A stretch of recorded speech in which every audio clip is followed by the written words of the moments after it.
क्या भारत की न्यायपालिका अब सत्ता के इशारे पर चलेगी? क्या न्यायिक आतंकवाद जैसी भयावह भाषा हमारे संविधान का अपमान नहीं? और क्या सीजेआई बीआर गवई अब उपराष्ट्रपति धनखड़ के नक्शे कदम पे हैं या फिर उसमें कोई गहरी रणनीति छिपी है?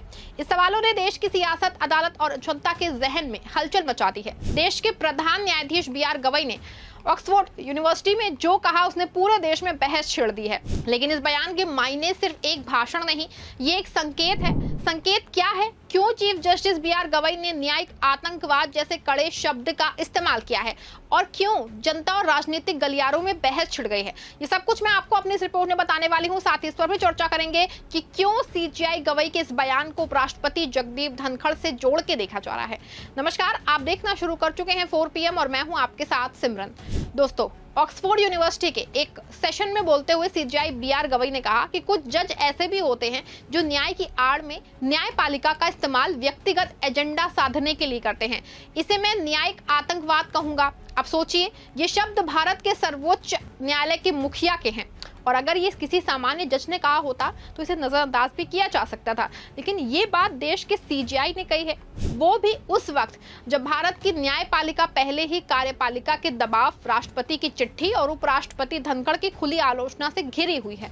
बता दें आपको कि अप्रैल 2025 में उपराष्ट्रपति जगदीप धनखड़ ने कार्यक्रम में सुप्रीम कोर्ट की शक्तियों पर सवाल उठाए। उन्होंने कहा कि संविधान का अनुच्छेद 142 जो सुप्रीम कोर्ट को पूर्ण न्याय सुनिश्चित करने के लिए विशेषाधिकार देता है, अब लोकतांत्रिक ताकतों के खिलाफ 24/7 न्यूक्लियर मिसाइल बन गया है। धनखड़ का ये बयान सुप्रीम कोर्ट के उस फैसले के बाद आया है जिसमें कोर्ट ने राष्ट्रपति और राज्यपालों को विधेयकों पे फैसला लेने के लिए 3 महीने की समय सीमा तय की थी। धनखड़ ने इसे न्यायपालिका का कार्यपालिका और विधायिका के क्षेत्र में अतिक्रमण बताया। उन्होंने कहा कि भारत ने ऐसे लोकतंत्र की कल्पना नहीं की थी जहां जज कानून बनाए, कार्यपालिका का काम करे और सुपर संसद की तरह व्यवहार करे।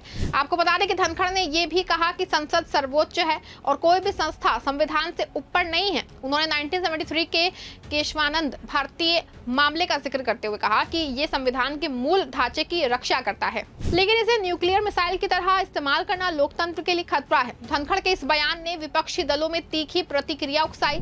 कांग्रेस नेता सुप्रिया श्रीनेत ने इसे संयम की कमी बताया, जबकि डीएमके ने इसे अनैतिक करार दिया। लेकिन धनखड़ का ये रुख केवल उनकी व्यक्तिगत राय नहीं है। बीजेपी सांसद निशिकांत दुबे ने भी कहा है कि सुप्रीम कोर्ट राष्ट्रपति को निर्देश नहीं दे सकता क्योंकि मुख्य न्यायाधीश की नियुक्ति उपराष्ट्रपति करते हैं। अब सवाल ये है कि क्या जस्टिस गवई का न्यायिक आतंकवाद वाला बयान धनखड़ के विचारों का समर्थन करता है? सतह पे देखें तो ऐसा लग सकता है। दोनों ही न्यायपालिका की सीमाओं और जवाबदेही की बात कर रहे हैं, लेकिन गहरी पड़ताल करने पे ये साफ होता है कि गवई का दृष्टिकोण धनखड़ से अलग है।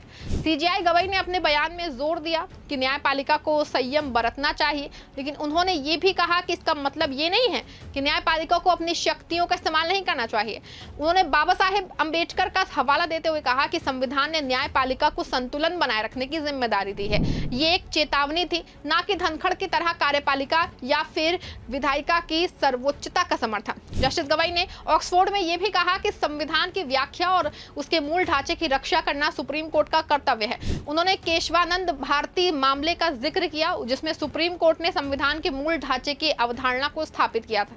ये दिखाता है कि गवई का इरादा न्यायपालिका की शक्ति को सीमित करने का नहीं बल्कि इसका जिम्मेदारीपूर्ण उपयोग सुनिश्चित करने का था।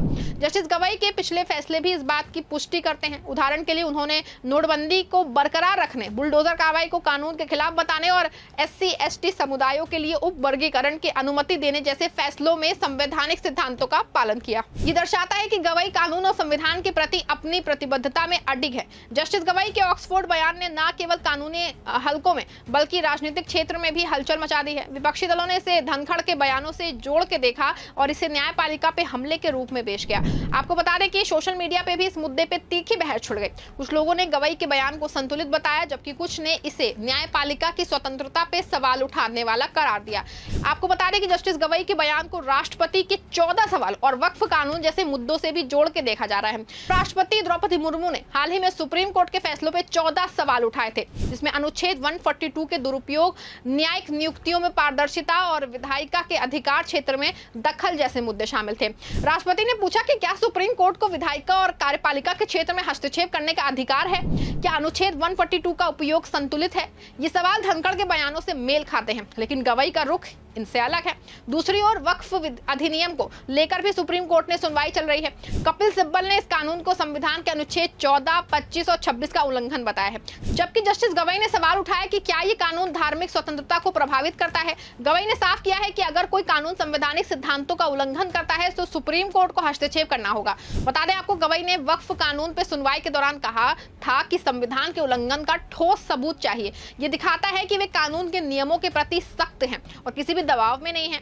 वैसे भी जस्टिस बी.आर. गवई भारत के दूसरे दलित मुख्य न्यायाधीश हैं। उनका करियर संवैधानिक मूल्यों और सामाजिक न्याय के प्रति उनकी प्रतिबद्धता को दर्शाता है। उन्होंने SC/ST समुदाय के लिए उप वर्गीकरण की वकालत की और बुलडोजर कार्रवाई को कानून के खिलाफ बताया। गवई का ऑक्सफोर्ड बयान भले ही धनखड़ के बयानों से मिलता जुलता लगे, लेकिन ये संवैधानिक संतुलन की बात करता है। गवई ने साफ किया है कि न्यायपालिका को अपनी शक्तियों का उपयोग पूर्ण न्याय के लिए करना चाहिए, लेकिन इसे आतंकवाद में नहीं बनाना चाहिए। ये बाबा साहेब के दृष्टिकोण से मेल खाता है, जिन्होंने न्यायपालिका को संविधान का रक्षक माना था।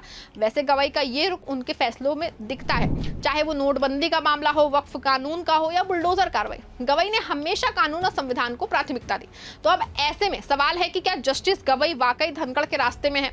जवाब है नहीं। उनका बयान संवैधानिक संतुलन की बात करता है, ना कि न्यायपालिका की शक्तियों को कम करने की। लेकिन इस बयान ने जो बहस छेड़ी है वो लंबे समय तक जारी रहेगी। राष्ट्रपति के 14 सवाल और वक्फ कानून जैसे मुद्दों पे सुप्रीम कोर्ट के फैसले इस बहस को और हवा देंगे। क्या न्यायपालिका अपनी सीमाओं में रहेगी या क्या वो कार्यपालिका और विधायिका के क्षेत्र में दखल देने जारी रखेगी? ये सवाल भविष्य में भारत के लोकतंत्र की दिशा तय करेगा। वैसे माना जा रहा है कि जस्टिस गवई का बयान एक चेतावनी है, लेकिन ये संविधान के प्रति उनकी निष्ठा को कम नहीं करता। वो बाबा साहेब के सच्चे सिपाही हैं और उनके फैसले कानून के नियमों पर आधारित रहेंगे। तो दोस्तों, ये थी जस्टिस बी.आर. गवई के ऑक्सफोर्ड बयान की कहानी और उससे उपजी सियासी हलचल। क्या ये बयान धनखड़ के विचारों से मेल खाता है या ये संवैधानिक संतुलन की एक नई परिभाषा गढ़ता है? आपकी जो भी राय है कमेंट में जरूर लिख दीजिएगा। इस खबर को लाइक और शेयर भी कर दीजिएगा और चैनल पे अगर नए हैं तो चैनल को भी सब्सक्राइब कर दीजिएगा।